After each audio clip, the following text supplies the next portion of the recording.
साथियों, आज पूरी दुनिया में नागरिकों के अधिकार के लिए, उनके सशक्तिकरण के लिए टेक्नोलॉजी एक इंपॉर्टेंट टूल बन चुकी है। हमारे जुडिशियल सिस्टम में भी टेक्नोलॉजी की संभावनाओं से आप सब परिचित हैं। हमारे ऑनरेबल जजेस समय समय पर इस विमर्श को आगे भी बढ़ाते रहे हैं।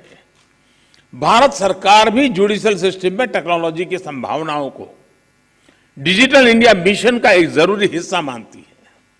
उदाहरण के तौर पर ई कोर्ट्स प्रोजेक्ट को आज मिशन मोड में इंप्लीमेंट किया जा रहा है। सुप्रीम कोर्ट ई कमेटी के मार्गदर्शन में जुडिशियल सिस्टम में टेक्नोलॉजी इंटीग्रेशन और डिजिटाइजेशन का काम तेजी से आगे बढ़ रहा है।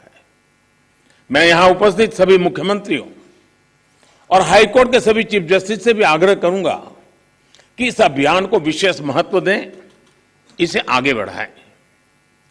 डिजिटल इंडिया के साथ जुडिशरी का ये इंटीग्रेशन आज देश के सामान्य मानवी की अपेक्षा भी बन गई है। आप देखिए, आज कुछ साल पहले डिजिटल ट्रांजैक्शन को हमारे देश के लिए असंभव माना जाता था। लोगों को लगता था, लोग शक करते थे, अरे ये हमारे देश में कैसे हो सकता है।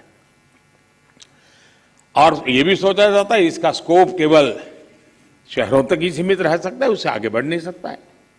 लेकिन आज छोटे कस्बों और यहां तक गांवों में भी डिजिटल ट्रांजैक्शन आम बात होने लगी है। ये पूरे विश्व में पिछले साल जितने डिजिटल ट्रांजैक्शन हुए उसमें से 40% डिजिटल ट्रांजैक्शन भारत में हुए हैं।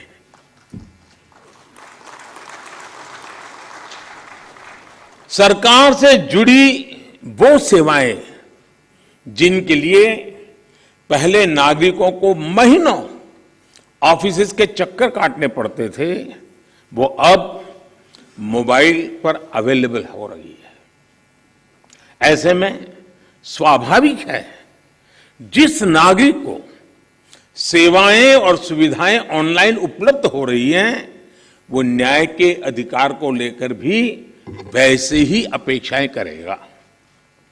साथियों, आज जब हम टेक्नोलॉजी और फ्यूचरिस्टिक अप्रोच की बात कर रहे हैं तो इसका एक important aspect tech friendly human resources भी है।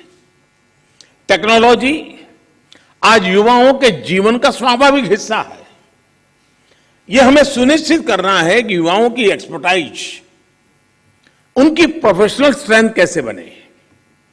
आजकल कई देशों में लॉ यूनिवर्सिटीज में blockchains, electronic discovery, cyber security, robotics, artificial intelligence और बायोएथिक्स जैसे विषय पढ़ाए जा रहे हैं। हमारे देश में भी legal education in international standard के मुताबिक हो, यह हम सबकी जिम्मेदारी है। इसके लिए हमें मिलकर प्रयास करने होंगे।